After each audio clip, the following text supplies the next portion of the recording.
Like giant tombstones above Kuala Lumpur stand the ruins of 2 apartment blocks, gutted and empty.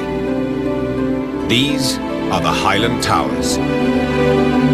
A third block once stood alongside. Today, there is a vacant, overgrown space reclaimed by the jungle.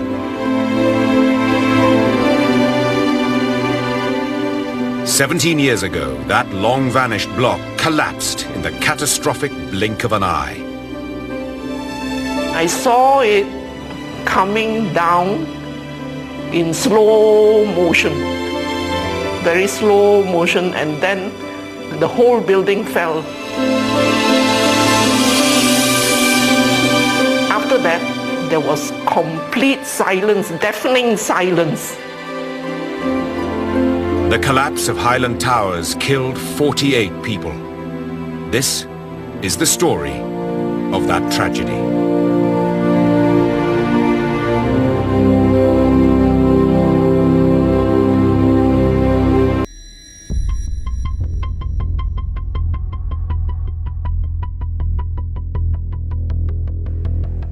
The objective of highlighting the roles of civil engineers has 3.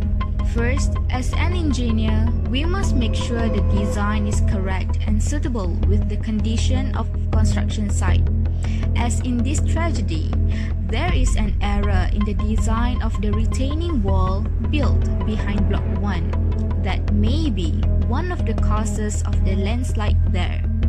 Second, as an engineer, we must make sure that the drainage systems are in good condition, not like this tragedy where the drainage system is imperfect in the luxury apartment area in Hulu Klang and the drainage system is not operated systematically.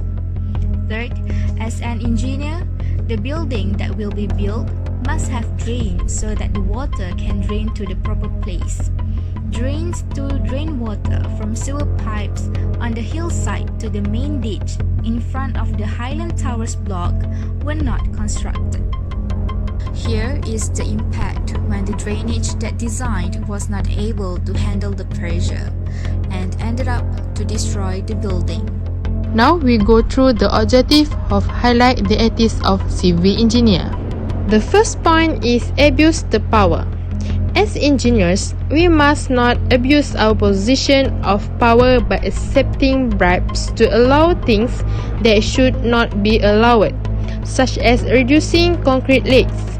The main cause of the collapse of this Highland Tower was because the slope barrier wall built was weak and unsafe. Next is fraud. We must not commit any fraud, such as the Highland Tower incident, in which the draftsman was not licensed to work on a 12-story project that was supposed to be only 2 stories. For the last point is error in planning to develop a building. We as civil engineers should be careful in every planning in developing a building, so that the lifespan of the building exceeds the estimate and is safe to live in.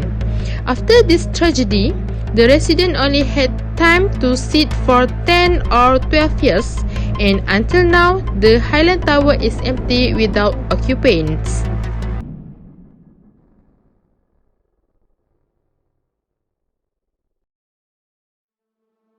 The Highland Towers tragedy have given many effects to the public.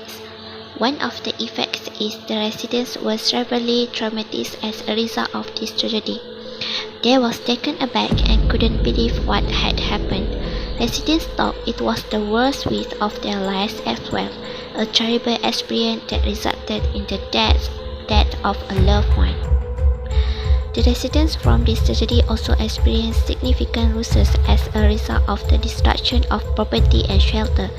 Residents in Block B and C had to move since the structure was liable to collapse. This is because the area's mountainous geography, geological factors, and unstable soil types all contribute to landslide. Finally, in the aftermath of this tragedy, the government established a special aid team which called SMART to prepare in case the building collapse incident occur again. This is because during this tragedy, The fire department lacked the necessary equipment to deal with the collapse of a building of this size because such an accident had never occurred in their 30 years of service. This also put an end to their plans to devise a strategy to rescue the buried victims. We can be better prepared if the same incident occurs again thanks to the assistance of the SMART team.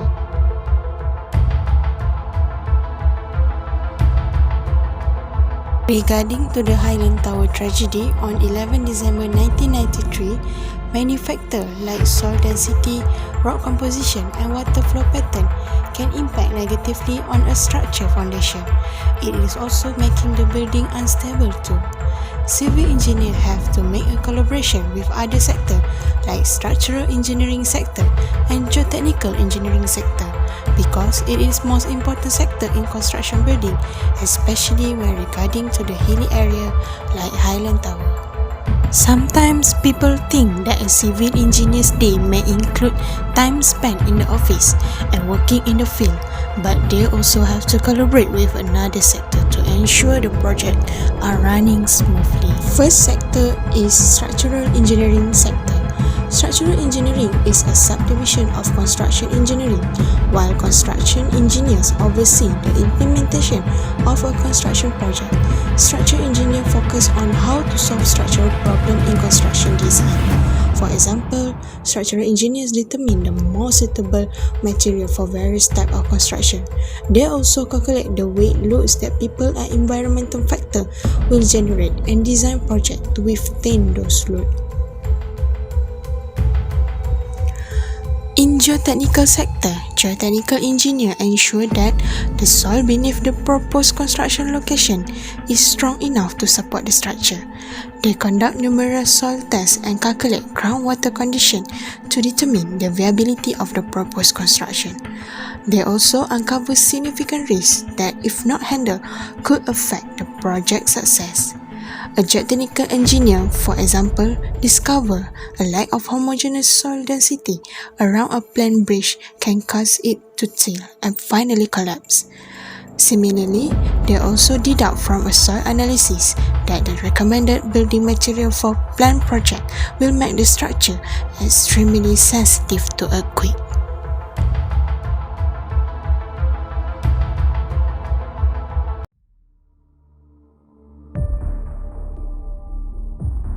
Many people's lives were forever changed when the Highland Tower collapsed.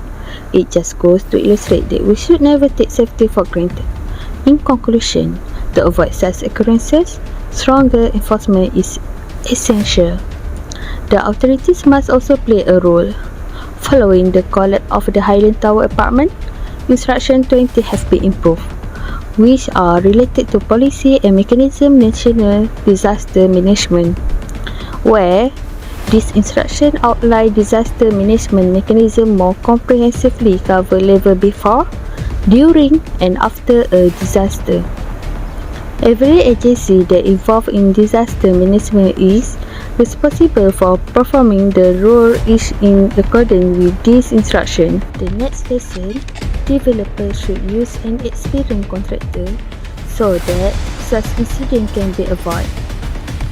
That is because the experienced contractor knows if it is need to have a good foundation and build a retaining wall to the right criteria, such as using substandard material. Thank you.